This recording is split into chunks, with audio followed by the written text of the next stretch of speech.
A sense of separation from God is the only lack you really need correct. This is the golden moment for today, during Golden Moments in A Course in Miracles. Really, we're going to talk about God and what God is for the Course, and talk about a few great quotes. That was one of them. I'll read it again here in a moment and just discuss some of these quotes, okay? I'm reading from this book, Simply A Course in Miracles by Alani, which is my pen name, and this is on Amazon. And I also just published a book, A Course in Miracles According to AI. It's also on Amazon. And I need to send the link. But you can just look up Alani, and you'll see all my books on there. I have a bunch of them now. So if you want to support, that's one way to do it. I don't get much money from that, but anyway, God is but love, and therefore so am I. God is but love, and therefore so am I. This is maybe the most important in the whole Course. This gets repeated the most. It's almost like a mantra. Why does Jesus repeat this the most? This line, God is but love, and therefore so am I.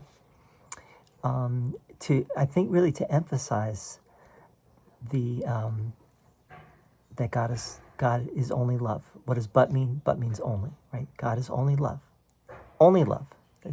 God does not have any other attributes. Like, God is not loving sometimes and judgmental. Other times, God, like the Bible, right? This is I talked about yesterday in my video. I talked about Helen's ambivalence, because and this has not just been noted by Helen, but has been noted by many. You know, the God of the Old Testament is a jealous, zealous God who is sometimes merciful and sometimes not, right? Sometimes says, go do this genocide, right? Go wipe out these people.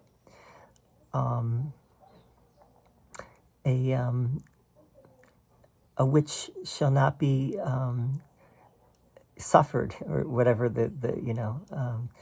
calls things abominations and urges the children of Israel to do some horrific things, right? And then says, love thy neighbor as thyself, right?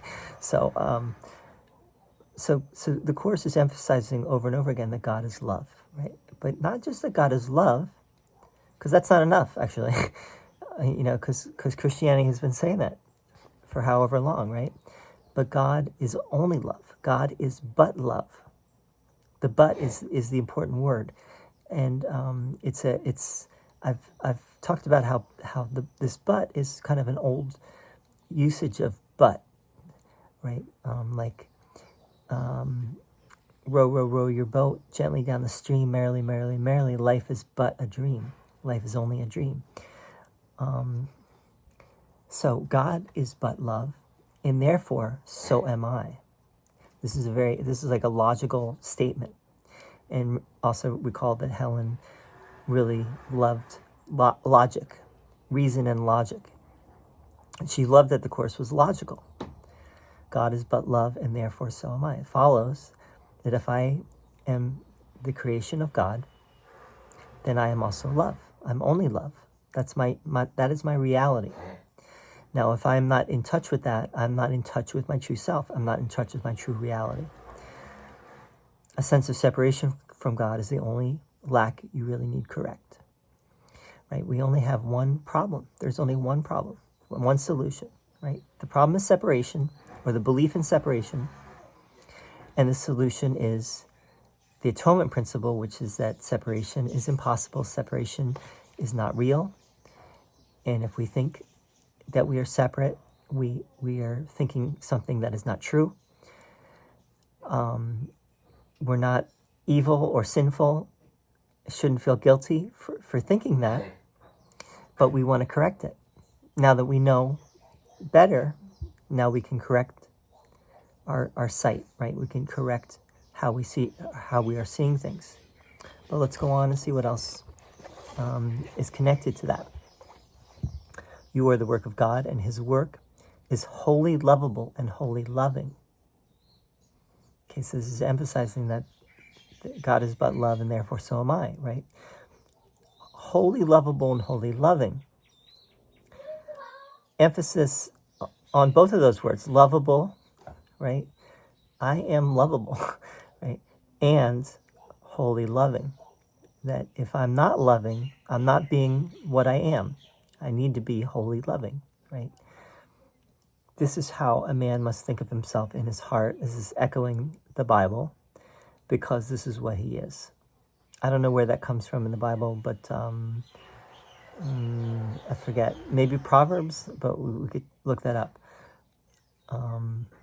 So we must learn, we must practice this, practice thinking of ourselves as we are the loving creation. I keep saying this, right? We are the loving creation of a loving creator. We are wholly lovable and wholly loving. Wholly lovable and wholly loving. In the workbook, Jesus opens the lesson about wanting the peace of God by stating, this is very important, this deserves its own a golden moment where Jesus says, to say these words is nothing, but to mean these words is everything. It's easy to say words, right? Talk is cheap, but putting it into practice and actually embodying it is everything, right? That's what we're aiming at. We're not aiming at just mouthing, giving lip service to the Course or giving lip service to spiritual wisdom, but it's about embodying it, learning to embody the wisdom. Remember that no one is where he is by accident, and chance plays no part in God's plan. This is also deserves its own golden moment. Maybe I will give a golden moment to it. But there's no chance does not really exist, right? Everything that is happening for a reason. And what is the reason? The reason is to bring you home, right? And if you're open to it, you will see that everything is working for your highest and greatest good. If you're not open to it, you will tend to see that you will think that life is random. Things are happening by chance. Things are happening by accident. You will complain and bitch and moan and all the other things until you start to accept this idea that whatever's happening to me is happening for me, right? Whatever's happening to me is happening for me, which means that I may think that this is horrible, what's happening right now, this is bad, I'm suffering, this is tragic, but this is happening to help me to awaken from the dream. God knows his children with perfect certainty. He created them by knowing them. He recognizes them perfectly. When they do not recognize each other, they do not recognize him. This is a very important line. When they do not recognize each other, they do not recognize him. There's a great quote that's attributed to Yogi Bhajan. He probably didn't come up with it, but if you don't see God in all, you don't see God at all. If you don't see God in all, you do not see God at all. This is the same idea. When you do not recognize your brother as yourself, you are blocking your way to the knowledge of God. You're blocking your own awakening, right? So, and you cannot get to God except through your brother, right? That's very important. Part of the Course, what Jesus is emphasizing is that if you have anything against your brother, you will not make your way to God, right? You cannot know yourself as long as you are not being wholly loving, right? Wholly lovable and wholly loving. As long as you are not thinking that way, you'll be missing the boat, right? But again, you're not sinful, you're not bad, you're not evil. You're just mistaken, and you can correct that mistake, right? Hey, how you doing, man? Oh, I'm doing a little video. Let me just finish this, all right? Oh, yeah. Give me 1 second. I think that's all I had, really, for today. And I hope this is helpful, and let me know. And I had something I was going to end with. I forgot what it was now. But, all right. One love.